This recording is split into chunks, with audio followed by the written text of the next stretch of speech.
Gabriel José de la Concordia García Márquez, 6th of March 1927 to the 17th of April 2014, was a Colombian novelist, short story writer, screenwriter and journalist, known affectionately as Gabo or Gabito throughout Latin America.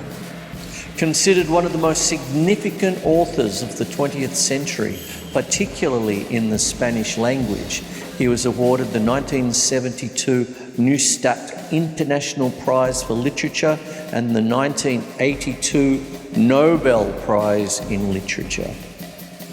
He pursued a self-directed education that resulted in leaving law school for a career in journalism.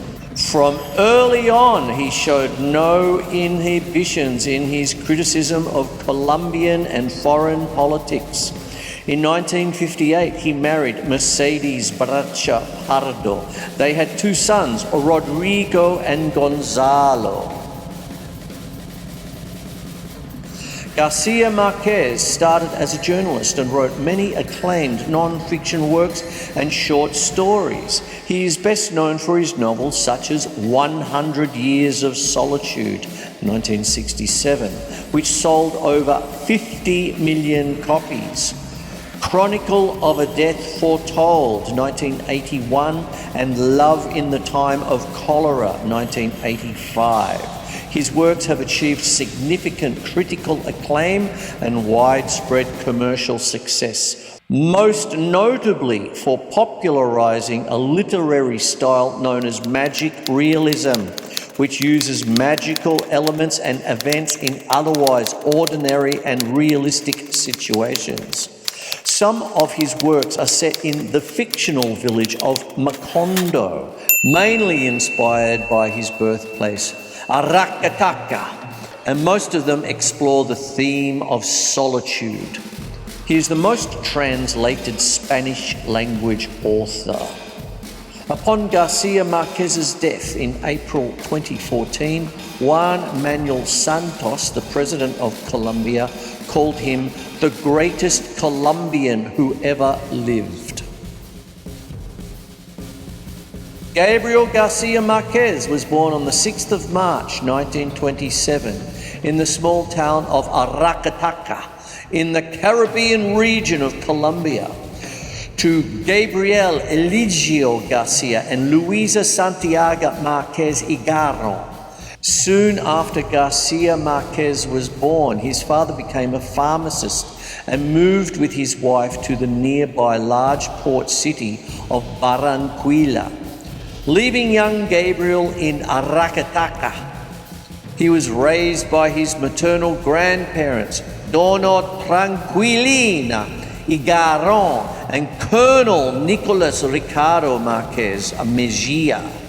In December 1936, his father took him and his brother to Sinche, but when his grandfather died in March 1937, the family moved first back to Barranquilla and then on to Sucre, where his father started a pharmacy. When his parents had fallen in love, their relationship was met with resistance from Luisa Santiago Márquez's father, the Colonel. Gabriel Eligio Garcia was not the man the Colonel had envisioned winning the heart of his daughter. The tragicomic story of their courtship would later be adapted and recast as Love in the Time of Cholera. García Márquez's grandmother, Doña Tranquilina Igaron Cortés, played an influential role in his upbringing.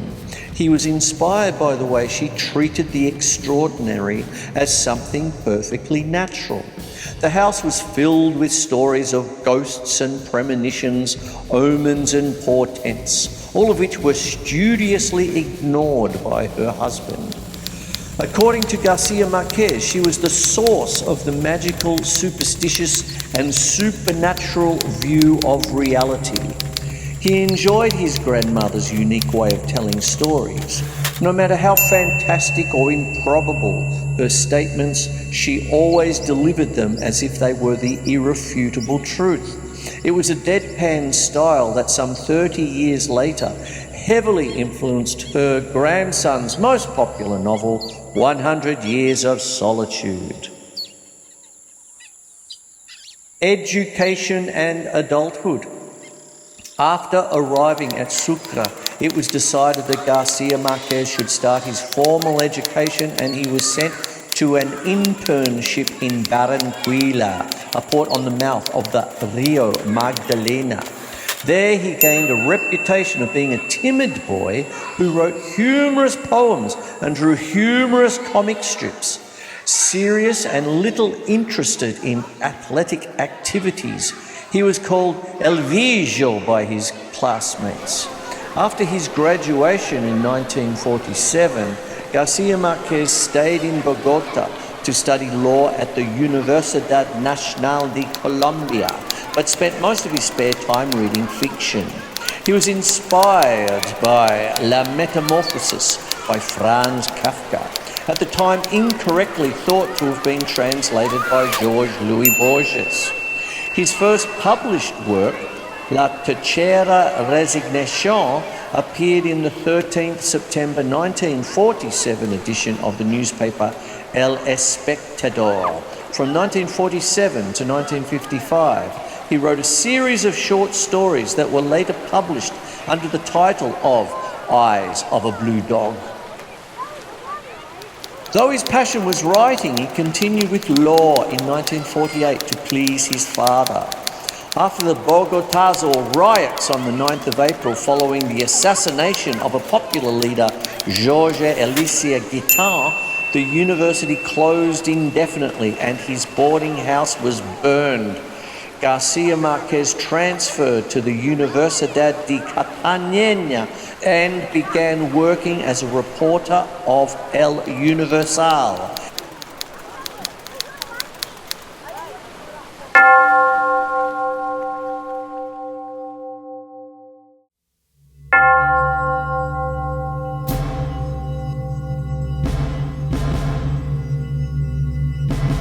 Universities, including Columbia University in the city of New York, have given him an honorary doctorate in writing. Journalism. Garcia Marquez began his career as a journalist while studying law at the National University of Colombia. In 1948 and 1949, he wrote for El Universal in Cartagena.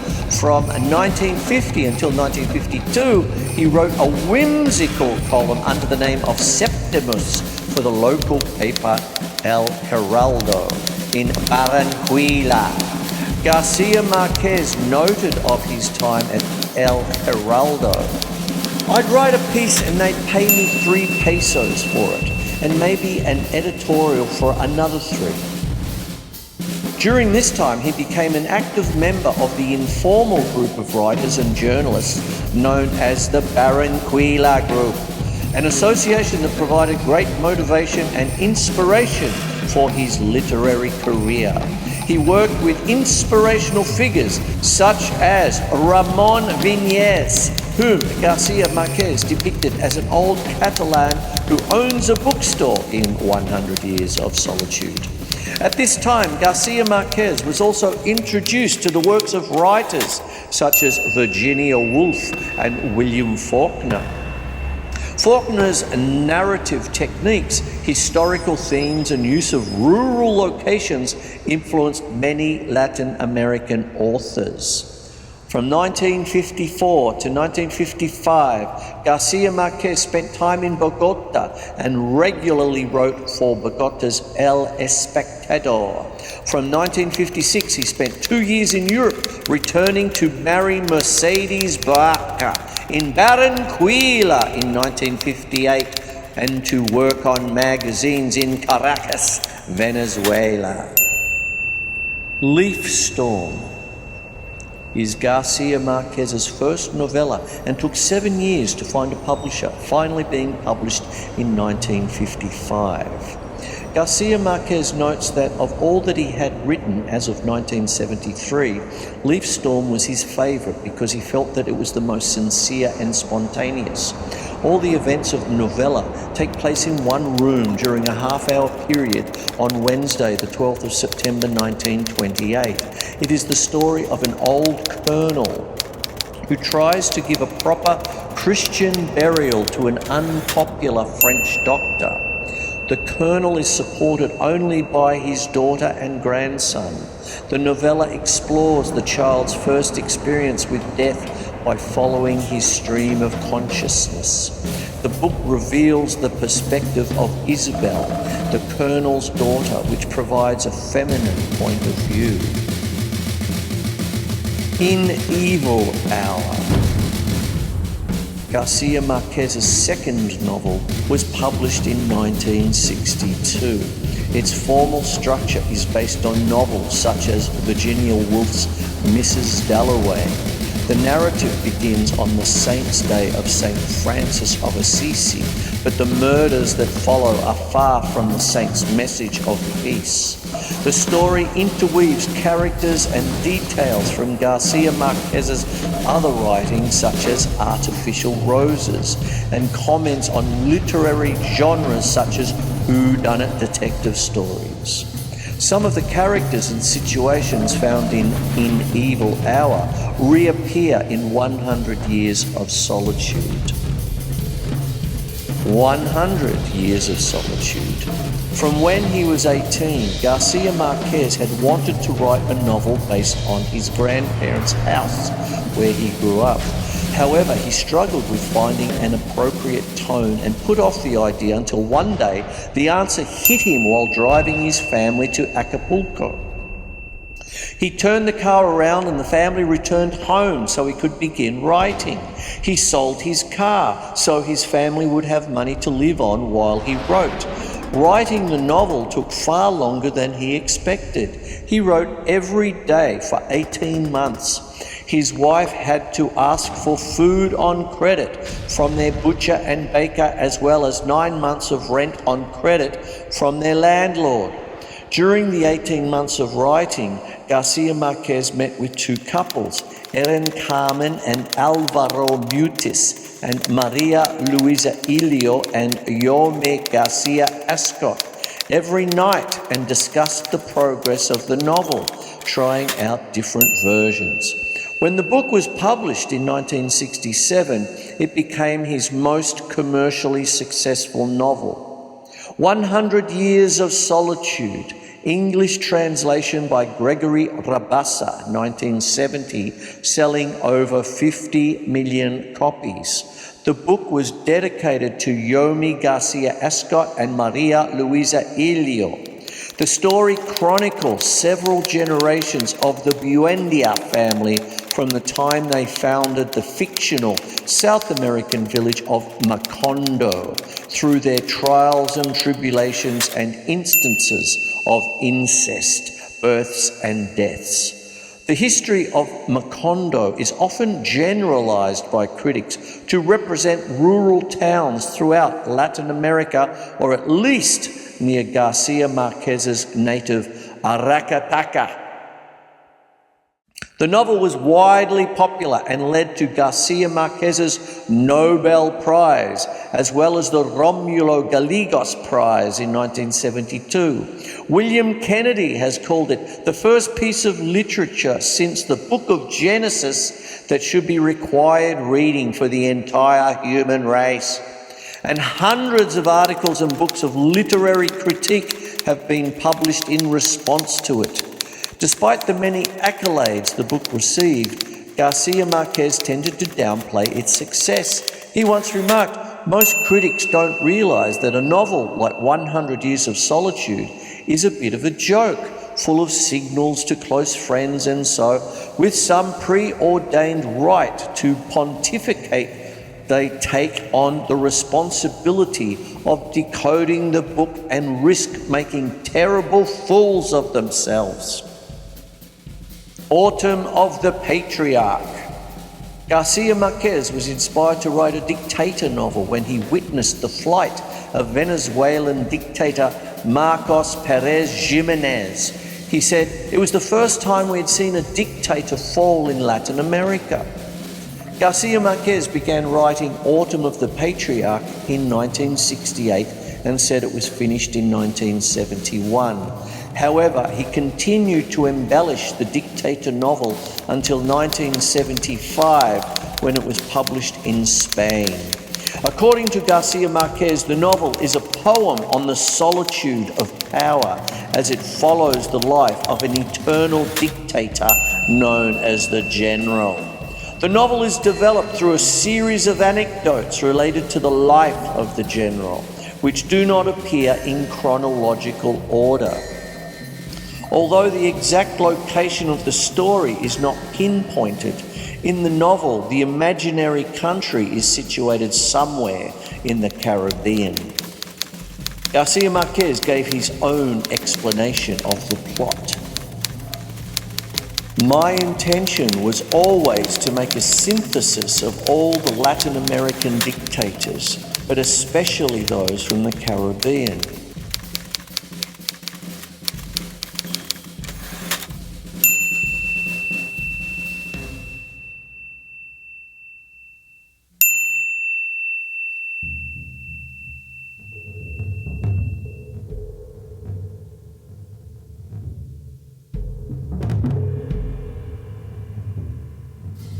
After Autumn of the Patriarch was published, Garcia Marquez and his family moved from Barcelona to Mexico City, and Garcia Marquez pledged not to publish again until the Chilean dictator Augusto Pinochet was deposed.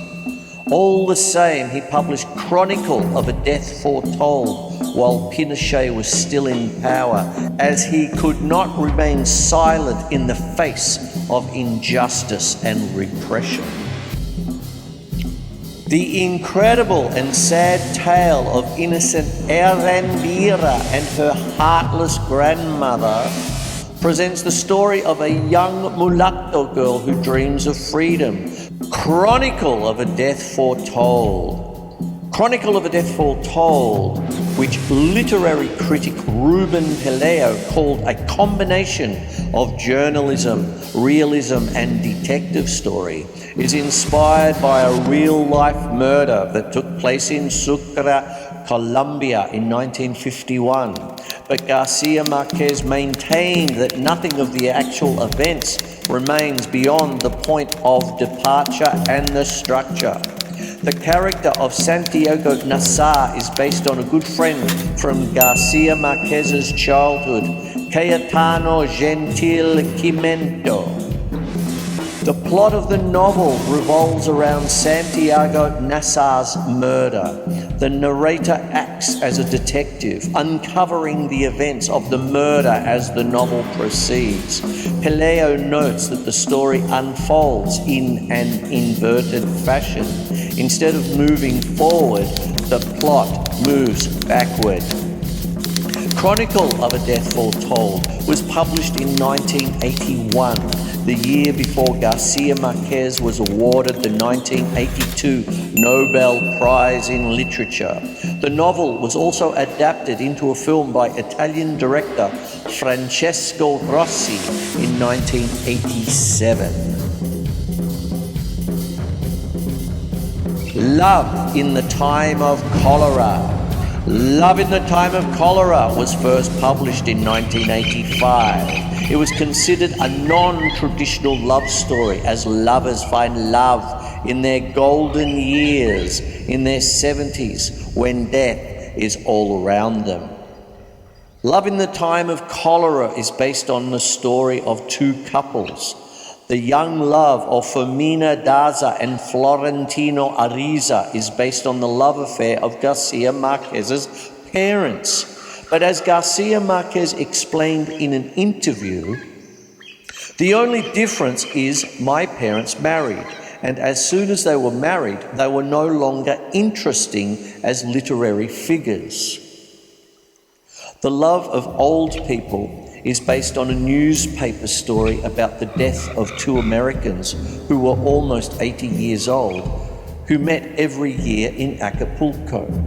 They were out in a boat one day and were murdered by the boatman with his oars. Garcia Márquez notes, through their death, the story of their secret romance became known.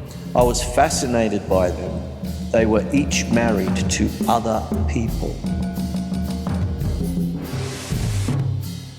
Living to tell the tale and memories of my melancholy whores. In 2002, Garcia Márquez published the memoir Vive para Contarla, the first of a projected 3-volume autobiography. Edith Grossman's English translation, Living to Tell the Tale, was published in November 2003. October 2004 brought the publication of a novel, Memories of My Melancholy Whores, a love story that follows the romance of a 90-year-old man and a child forced into prostitution. Memories of My Melancholy Whores caused controversy in Iran, where it was banned after an initial 5,000 copies were printed and sold.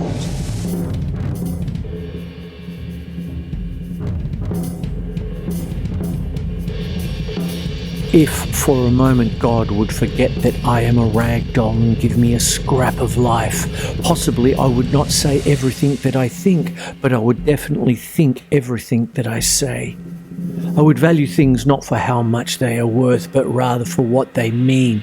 I would sleep little, dream more. I know that for each minute that we close our eye, we lose 60 seconds of light. I would walk when the others loiter. I would awaken when the others sleep. I would listen when the others speak, and how I would enjoy a good chocolate ice cream. If God would bestow upon me a scrap of life, I would dress simply. I would throw myself flat under the sun, exposing not only my body but also my soul. My God, if I had a heart, I would write my hatred on ice and wait for the sun to come out. With a dream of Van Gogh, I would paint on the stars. A poem by Benedetti and a song by Serrat would be my serenade to the moon. With my tears, I would water the roses to feel the pain of their thorns and the incarnated kiss of their petals. My God, if I only had a scrap of life. I wouldn't let a single day go by without saying to people I love that I love them.